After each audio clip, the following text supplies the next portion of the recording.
This is a warning shot, not a negotiation here, and it is coming straight from Donald Trump, the US president. One message, one Muslim country, and a threat that could change its future overnight. The country is Iraq, by the way, a nation already walking on political tightrope, and now Washington is openly telling Baghdad, choose carefully or lose us.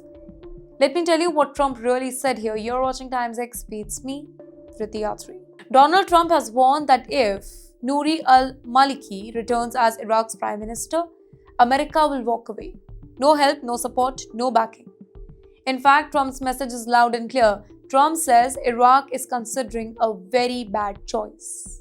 And he reminds everybody what happened last time: poverty, chaos, collapse. In Trump's words, Iraq must not repeat that mistake. Well, the threat that shocked the entire Baghdad, let's talk about that. He went even further. He said that if Maliki comes back to the power, the US will stop helping Iraq. Iraq will have zero chance of success, no prosperity, no freedom. And then came the slogan twist: make Iraq great again. But you know why this is such a big deal? Because this is not diplomacy anymore. This is pressure politics. Trump is effectively telling Iraqi voters and power brokers that your decision will decide our relationship. But why Maliki? Why he's so against him? Nouri al-Maliki. He is not a new name though. He ruled Iraq from 2006 to 2014, one of the most critical periods after Saddam Hussein. A quick flashback here is Maliki came to power when Iraq was fragile. Instead of stability, critics say that politics became more divided. Institutions were weakened. In fact, sectarian tensions grew. By 2014, Iraq was facing deep instability. Maliki stepped down, but he never disappeared. Still in power, just a little quieter this time. Even after leaving the top job, Maliki remained influential, vice president, party chief, kingmaker behind the scene, waiting, just waiting.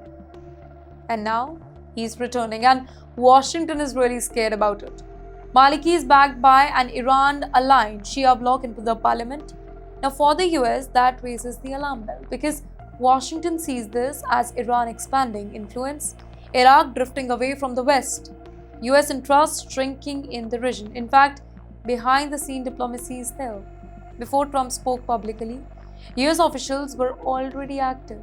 America's top diplomat reportedly spoke to Iraq's current prime minister, warning that Iran-backed leadership could destabilize the entire region.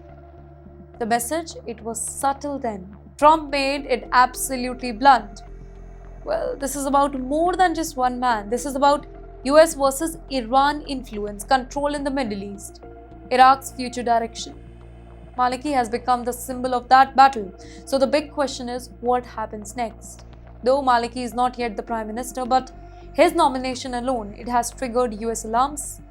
It has shaken Iraqi politics and it has put the voters under global spotlight. Every move now matters here. So, where will this hit first? Inside Iraq's power corridors, lawmakers, coalition partners, Shia bloc. They now face a choice: align with Maliki and risk the US isolation, or choose stability with Western support. In the end, this isn't just a warning, it's a geopolitical ultimatum. Trump is drawing a line and telling Iraq that cross it and you are on your own. Well, the decision Iraq makes now, it will not just decide the prime minister, it will decide who Iraq really stands with in a deeper divided world.